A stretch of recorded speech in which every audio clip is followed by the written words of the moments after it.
కుటుంబాలను ఏర్పాటు చేసింది దేవాతి దేవుడే. ఈరోజు కుటుంబంగా ఏకాంగులను సంసారులుగా చేసింది ఆయనే. నిన్ను కుటుంబంగా కట్టింది ఆయన, నిన్ను కుటుంబంగా నిలబెట్టింది ఆయన. పరలోకములో కూడా ఒక మంచి కుటుంబం అనేది ఉంది. అక్కడ పరలోకములో ఏ రీతిగా కుటుంబం ఉందో భూమి మీద కూడా అలాంటి కుటుంబాలే ఉండాలి అని దేవుని నిర్ణయం. హల్లెలూయా. అంటే మీకు అర్థమైందా? పరలోకంలో కుటుంబం ఉందంటే పరలోకంలో కూడా భార్య భర్తలు ఉండాలనుకోబాకు. కాబట్టి మీరు అట్లా ఆలోచించకూడదు. కుటుంబం అన్నట్టుగా అయితే బైబిల్ చెప్తుంది మనకు. ఎఫెసీయులకు రాసిన పత్రిక 3వ అధ్యాయము 14వ వాక్యం. నాయన, ఈ హేతువు చేత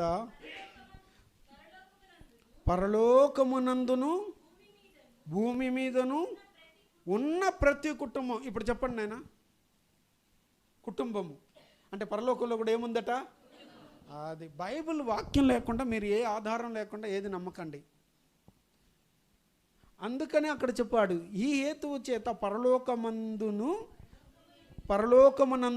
భూమి మీదను ఉన్న ప్రతి కుటుంబము ఏ తండ్రిని బట్టి పరలోకమందున్న కుటుంబాలకు కానీ భూమి మీద ఉన్న కుటుంబాలు కానీ ఈ రెండు కుటుంబాలకి ఫాదర్ ఎవరంటే చెప్పాలా? అదే ఫాదర్ అన్నా తండ్రి అన్నా ఒకటేనాయనా? తండ్రి ఒక్కడే, తండ్రి ఒక్కడే. అందుకే మీరు ఇక్కడే మనసు పెట్టి దేవుని మాట విన్నారంటే మీకు అర్థమవుతుంది.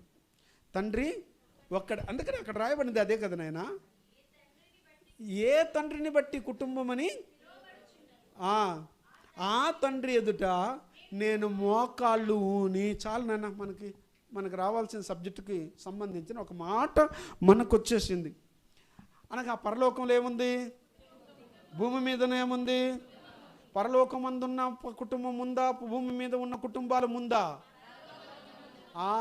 అలాంటి కుటుంబాలుగానే భూమి మీద కూడా కుటుంబాలు ఉండాలి అని చెప్పి దేవుడు ఆశించి భూమి మీద కూడా ఉన్న కుటుంబాలను దేవుడు కట్టాడు, దేవుడు ఏర్పాటు చేశాడు.